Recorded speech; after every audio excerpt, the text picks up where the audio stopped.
Plusieurs disent que si vous remplacez votre potence pour une potence plus courte, que ça va compromettre la conduite en la rendant beaucoup trop nerveuse. Donc évidemment, ça met certaines personnes qui ont peut-être besoin d'une portée plus courte dans un certain dilemme.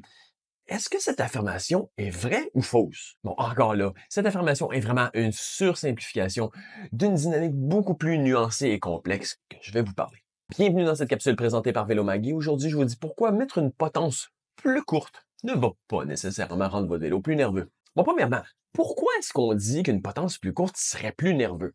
Bon, la raison principale dans son isolation, c'est que pour un mouvement latéral, donc dans rotation du guidon, plus la potence va être courte, plus le mouvement de déplacement latéral va être court pour un même rayon de braquage. Donc, comme on a besoin de bouger moins le guidon pour avoir un même angle au niveau de la roue avant, ça peut paraître comme si, oui, ça allait augmenter la nervosité de la conduite.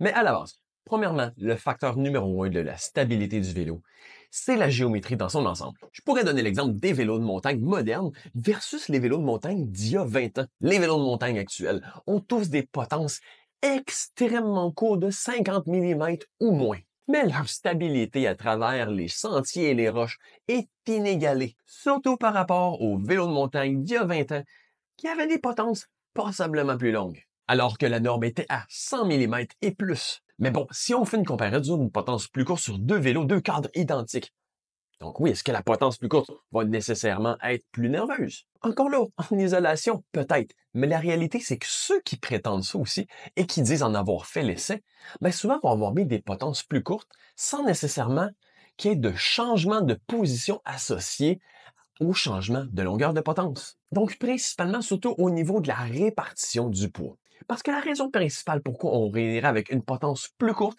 c'est beaucoup plus d'un point de vue ergonomique. Disons une personne qui aurait manqué de mobilité, qui aurait des bras plus courts. Donc oui, elle a besoin d'un guidon plus rapproché vers l'arrière. Parce que sinon, elle doit projeter sa masse vers l'avant pour rejoindre le guidon, pour avoir accès au guidon.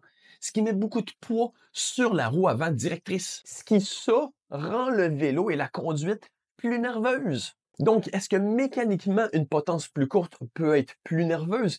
Oui, mais si la masse va être plus projetée, va être plus ramenée vers l'arrière du vélo, ça stabilise d'un point de vue dynamique la conduite. C'est là le problème des gens qui disent que plus court, c'est nécessairement plus nerveux. Si on fait l'essai sans avoir besoin d'une potence plus courte et qu'il n'y a pas cette migration-là au niveau de la masse, oui, on trouve que la conduite peut être compromise. Un autre aspect aussi, c'est la grandeur ou la taille du vélo. Tout est une question de nuance. Parce que disons qu'on a un cadre qui serait potentiellement peut-être un peu grand par rapport à nos besoins, donc un peu plus long en termes de reach du cadre. Ce qui fait qu'on a besoin de mettre une potence plus courte pour être confortable sur le vélo. Donc oui, la potence plus courte peut-être peut rajouter de la nervosité, mais la longueur, dans le fond, l'empattement total du vélo, étant donné qu'il est plus grand, rend le vélo plus stable.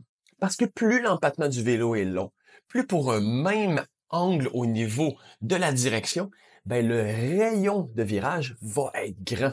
Donc finalement, si on fait un remplacement de la potence pour une plus courte, si c'est en fonction des besoins du client, non, ça ne va pas nécessairement rendre le vélo plus nerveux. Parce que le raccourcissement de la potence qui peut amener plus de nervosité va être soit négligé ou carrément annulé par la masse davantage vers l'arrière ou la longueur des bases plus grande. Donc non, c'est pas si simple que les petites potences rendent le vélo nerveux et difficile à contrôler. Et vous, quelle est la longueur de votre potence? Dites-moi ça dans les commentaires et je vous dis à la prochaine.